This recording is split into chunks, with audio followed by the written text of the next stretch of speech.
Guys, what's up? Welcome to day 12 in my life. And to start the day off, there's a little bit of an issue. I am sitting right here on my computer. It is just about 9 minutes before 12 o'clock noon. I was supposed to go live to do an Instagram Q&A today. And I just now remembered or realized that you have to go in your YouTube account and set it up 24 hours before, or you have to apply to have your channel eligible to be able to go live, but it takes 24 hours to get that approval process. So I'm going to quickly just go through, answer 15, 20 questions that were posted on my Instagram. That way I get you guys a video and continue with what I said I was gonna do, which is post a video every single day around noon. So I haven't looked at any of these questions. I'm just gonna jump through and answer as many as I can really quick. So here we go. First one. Keep my yellow gold Daytona with green dial or sell now? Honestly, I would go ahead and sell it right now. These things, depending on whether it's new or pre-owned, they're fetching between 80 and 90,000. 90,000 being like brand new, dated this week. 80,000 you could get for one that's a year, 2 years, maybe 3 years old if it's in excellent condition.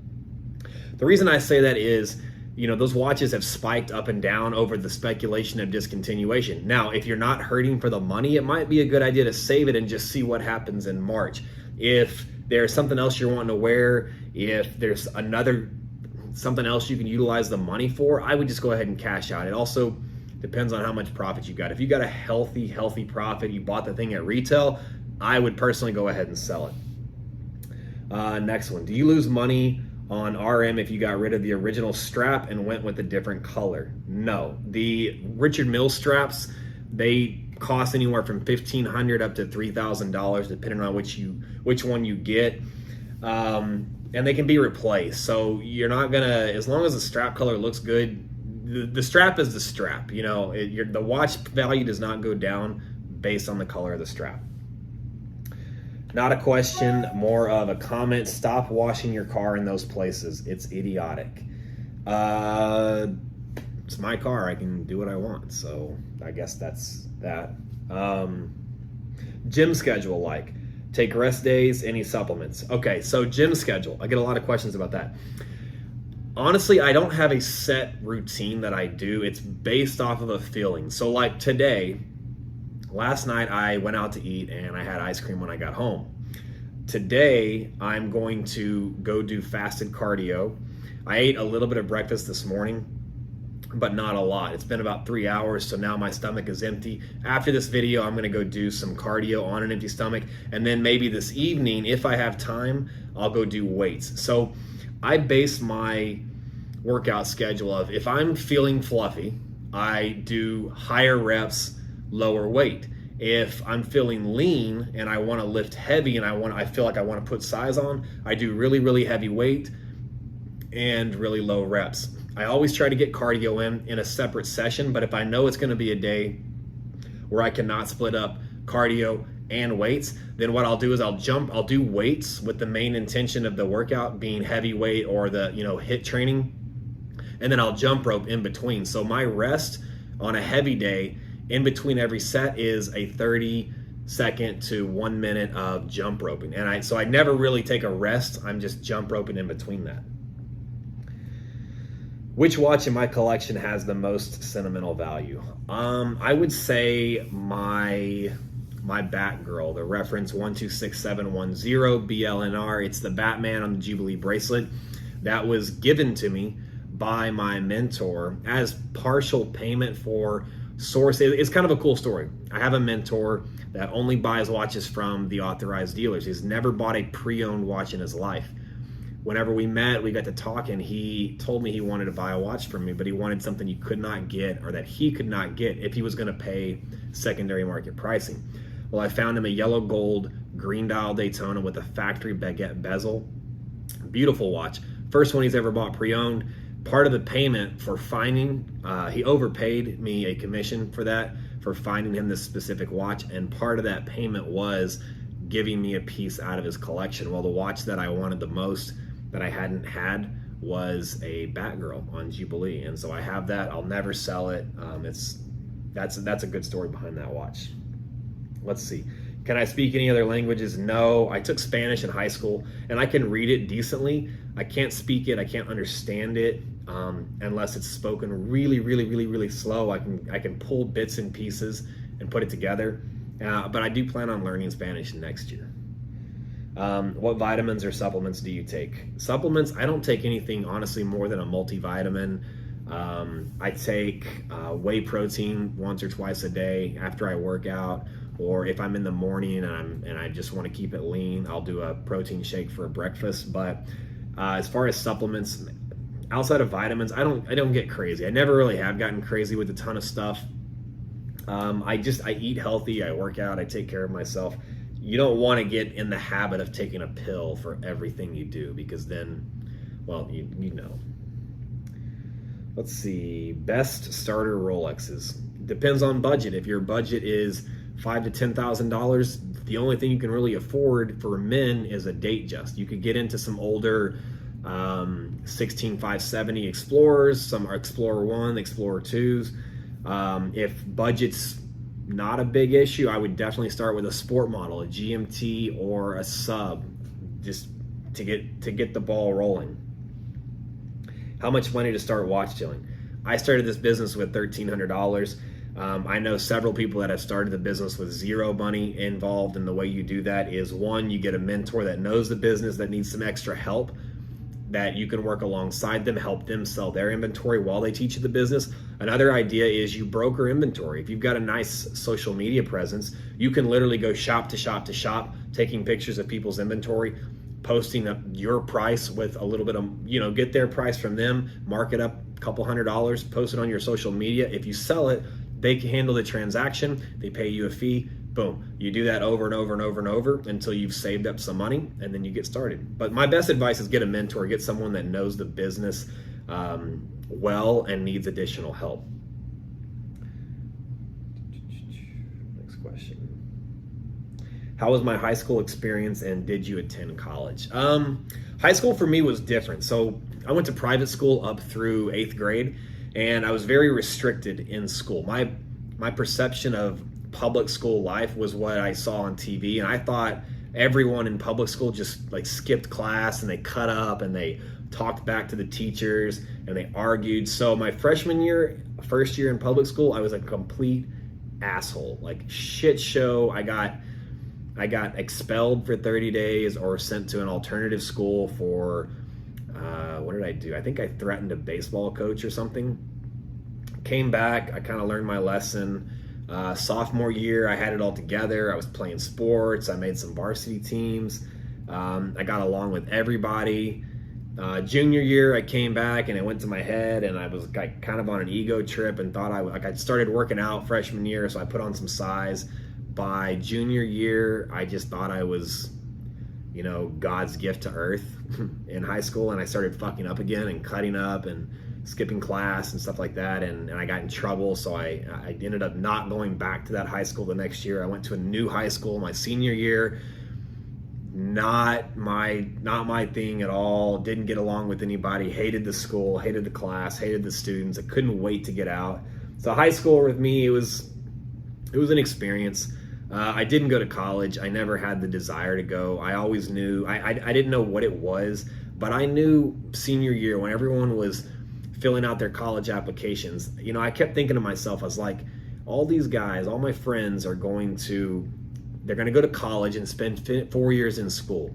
And then they're going to get out and spend the next 10 years of their life kissing someone else's ass and climbing the corporate ladder and just living, in my opinion, living like a slave to one day get that dream job where you're making 6 figures and you've got a house and all this stuff. And I was like, it just seems like a lot of time to not be guaranteed that. And it's up to someone else's decision whether you do that. So I was, I just decided, I was like, I'm just going to skip college.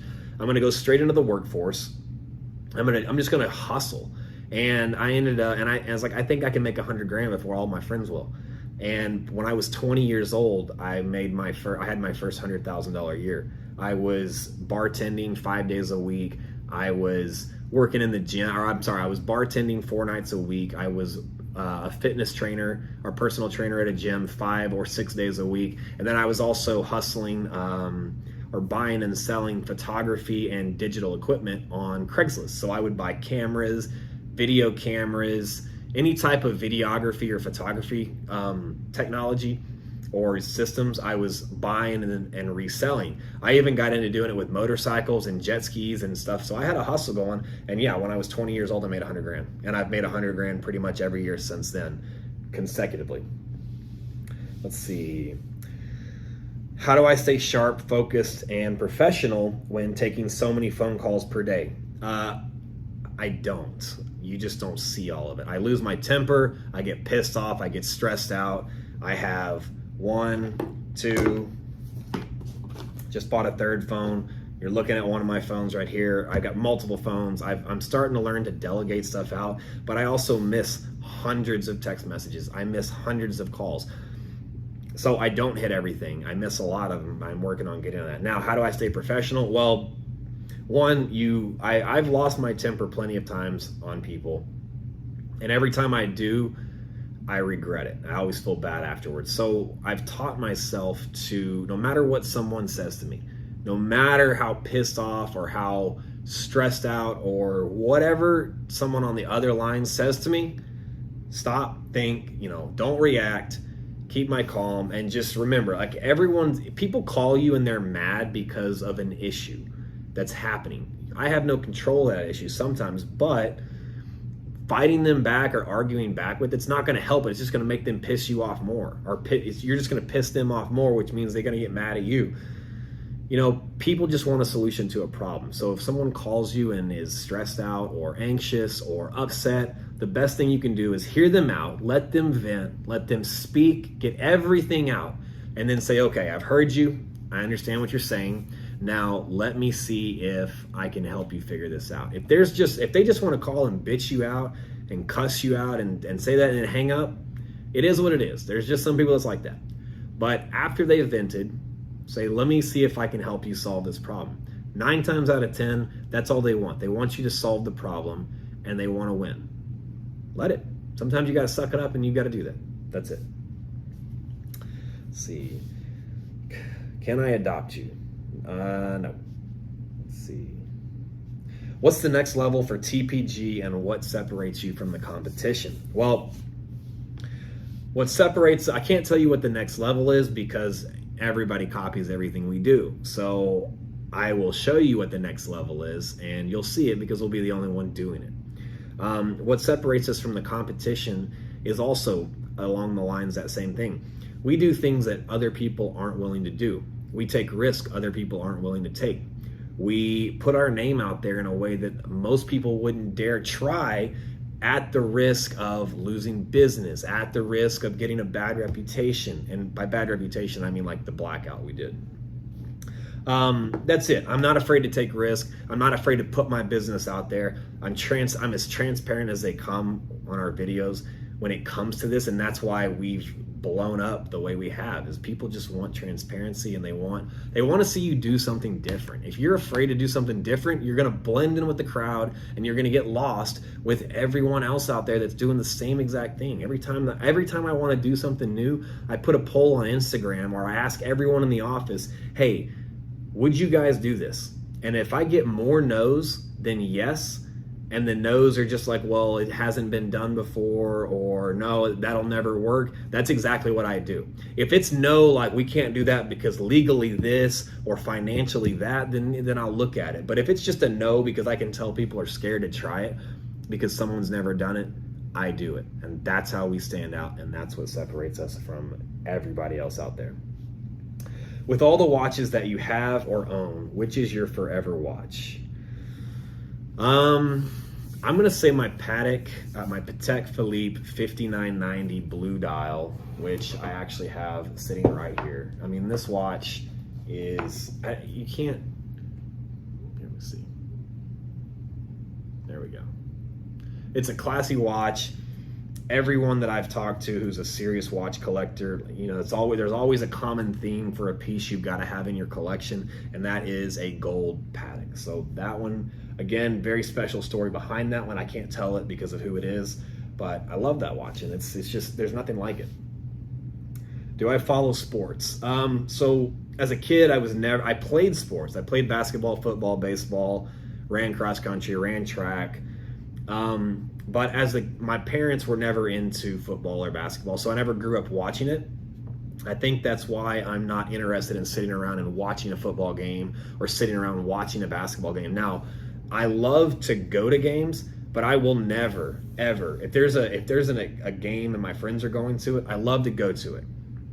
If there's a big game on TV like the Super Bowl or a championship, or there's just a big gathering with friends that's all getting together to watch some game and it's going to be a social thing, I'll go to it. 9 times out of 10, I'm on my phone working while I'm there. I'm not actually watching the game, or I'm networking, but I'll go to it. I will never be the person that just sits home on a Saturday or a Sunday and binge watches college football or college basketball or baseball or anything like that. It's not my thing. I can't knock anybody that's doing it.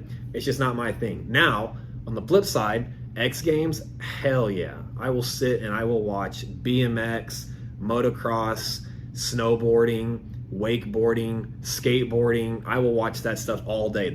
I'm into the adrenaline sports. I'm into the individual sports where it's an individual performance based, not a team based. I like that. So that's my thing on sports.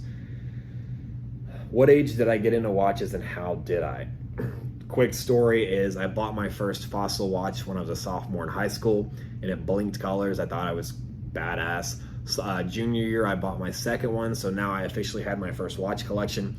Right out of high school, I started working and making a little bit of money. I bought tons of watches between the $200 and $500 price point. Stepped up to $1,000 watches one day, and I just always had this affinity as far back as high school that I can remember.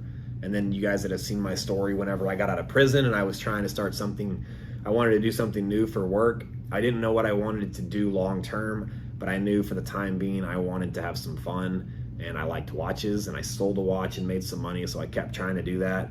And it just, I enjoyed what I did, and it was fun, and I've just taken a passion and turned it into a business, which is also, people ask me how I'm successful.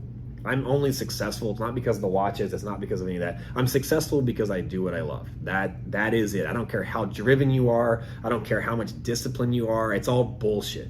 If you're not doing something you love doing, you will not be successful. You can fake it for a long time, and you can pretend like the discipline and the drive and the motivation and all that shit's there. But if you hate what you're doing, you may be making a lot of money and you may be successful in your business, you're miserable in your personal life. I can guarantee it.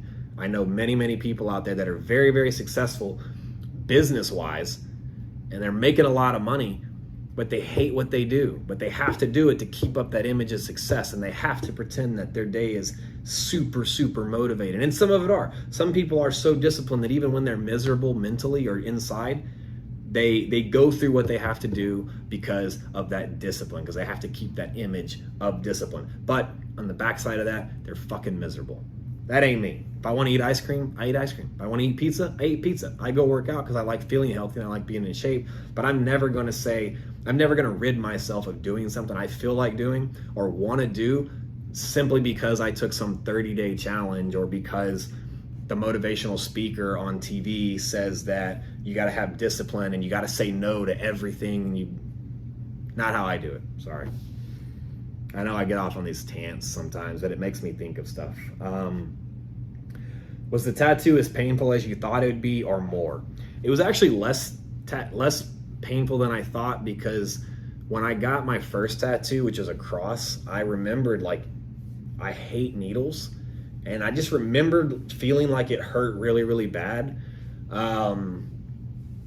So I think I kind of self-psyched myself. I think I psyched myself out on this one. And so it didn't hurt as much as I thought it was going to be, except the elbow. The elbow sucked. Like, oh man, if I ever do this one, I don't know. I'll probably skip the elbow. That hurt. What's something you would have told your younger self? There's a lot of stuff I would tell my younger self, but my younger self was stubborn and obstinate, and I thought I knew everything. So even if I could go back and tell myself all these things that I know now, I probably wouldn't have listened. But I can give you some advice that you're not going to listen to because you are probably in the same, you're asking me this question, so you're probably in the same situation I was. So you're not going to listen to me. But I would say chase your passion. Find something you can enjoy doing all day long, every day, whether you make money or not. You just want to have fun. Do that and become the best at it, and then figure out how to make it a business. Don't take advice from friends and family, because they don't have your they have your best interest in mind, which is good, but they don't have your drive. They don't have your motivation. So they're going to deter you from doing what you love, simply out of the fact that society has taught us to do that and play it safe, which is why so many kids want to be astronauts and police officers and firefighters when they're a kid, or whatever it is, and then they grow up and they end up working at a desk for me. So not for me, for someone else.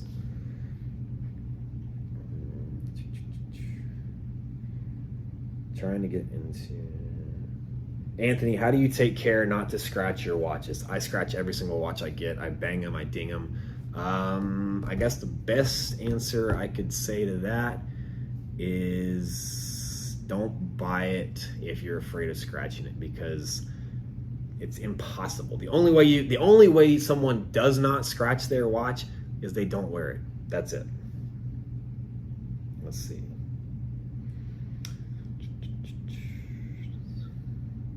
Does the second channel make it harder to produce good content for the main channel?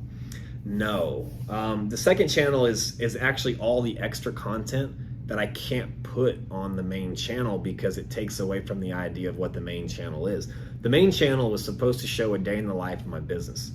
And it's supposed to, with the introduction of more team members, it's supposed to introduce them more on camera, show more of the deals.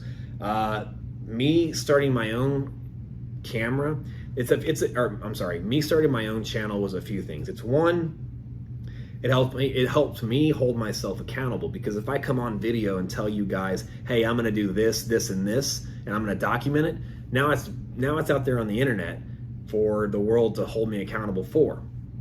Two, think about a year from now. This is like an online video journal that's never going anywhere. I can literally look back at my life a year from now and any day of the year and see what I was doing that day, and I have a video that was put together for it. Two, I have an interesting life. I have a story. I've got a lot of people that are just curious at what I do and want to see it. And it is a discipline in itself to pull out this phone or my camera and take a video every day. Because even though I'm only 12 days in, I feel like I've been doing this a month. And it's intense, but it instills another discipline in me that I like, because I enjoy videography. I'm used to being on camera, and I actually enjoy it. And I love when I meet people that get something out of it. You know, I did the last Q&A video, I was talking about this kid that I mentored. And I've been mentoring for almost a year, and he paid me to teach him the watch business. And I helped him take his business like tenfold, where he was making 25, 35 grand in a year flipping a watch once or twice a month. He's making 250, 300, 400,000 this year, because I've helped him step it up. Because I shared that story on video, I had another gentleman reach out, and his son wants to do the same thing. And this guy hired me, and I'm gonna work with his son and teach him the business as well. So that's kind of cool. So there's a lot of things that I do it. Does it take away from the content to the other? You could say in one sense, yes, but it's gonna make the other channel do is it's going to make the guys at my office here, my staff, my team, my employees, it's going to make them step up and fill that gap.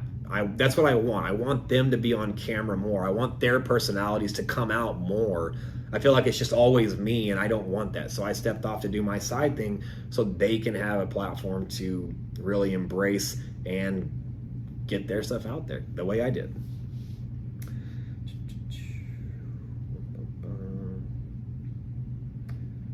Let's see.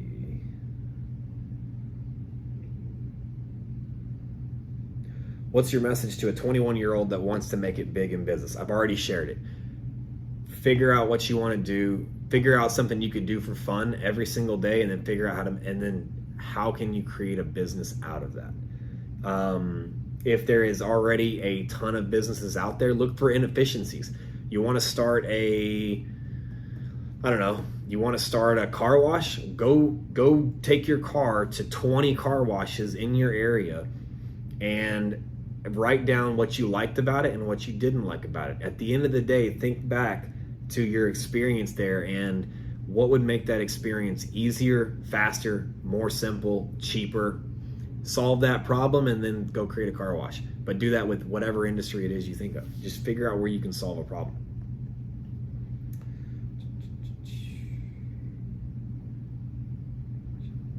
Which employee has been killing it lately? Honestly, I mean, dude, they've all been stepping up, but I've got to hand it, as of right now, of this feeling, maybe I'll do this once a week.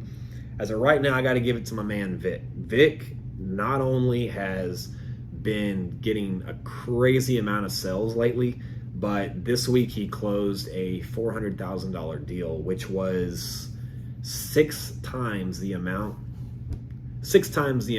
of his biggest sell yet. So his biggest average sell was about 65,000, and this week he closed a $400,000 deal. So got to give it to Vic. He's been hustling lately, but every one of my guys are killing it, really.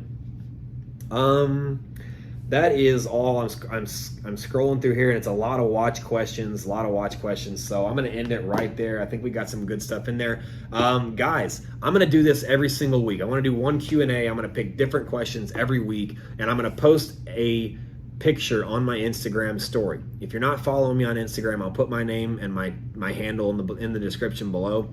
Follow me there once a week, unannounced. I'm going to pick a day. I'm going to ask you guys to ask me questions. I'm going to pick the best questions. I'm going to come here and I'm going to answer them to the best of my ability for you. What else? Oh, guys, the channel is almost at 10,000 subscribers. I announced it in day 6 video. So if you haven't seen that video, go back and watch it. At the end of the video, I explain the rules for this. I'm giving away a Rolex when I hit 10,000 subscribers. And I'm going to keep doing this. Every 10,000 subscribers until I reach 100,000, I'm giving away a Rolex. Starting with a Datejust 116234. It is a blue dial oyster bracelet, 36 millimeter Datejust, box papers, everything. It's a great starter piece. You can keep it, you can sell it, I don't care. All you've got to do is go on, like this video. Make sure you're subscribed to my channel. Share the video on social media somewhere. Throw it on your Instagram story. Throw it on your TikTok. Throw it on Facebook, Twitter. I don't care. Tag a link telling people about the Rolex giveaway and directing them back to the video. Come back to the video and comment where you shared it. So if you shared it on Twitter, comment that you shared it on Twitter, because when I come back and I pick a winner, I'm going to see what you said and I'm going to go check and make sure you did in fact share it. So guys, it's easy. Every 10,000 subscribers, one of you are going to win a Rolex. So let's get this to 10,000 subscribers by the end of the day, so that tomorrow's video I get to announce who won a Rolex. So guys, I do this because I wing it. I forget where I'm going with this. But anyway, you know what, guys? If you like this video, don't forget to hit the like button. Make sure you are subscribed and make sure you're following me on my personal Instagram, where you get to see day-to-day, more behind the scenes, more watch porn, more everything, and even more in my daily life, if that's what you want to see. And I can't tell you enough how much I'm enjoying this right now. We're only at day 12 and things are about to get more exciting. I got a lot more travel coming up, guys. I've got businesses getting better. I'm going to do an update on day 14, talking about where we are in the business from day 1 when I met with the first initial meeting with my business coach. So guys, again, I'm glad you're here. I hope you all stay along for the ride, and let's blow this channel up. That's it. I'll see you guys tomorrow.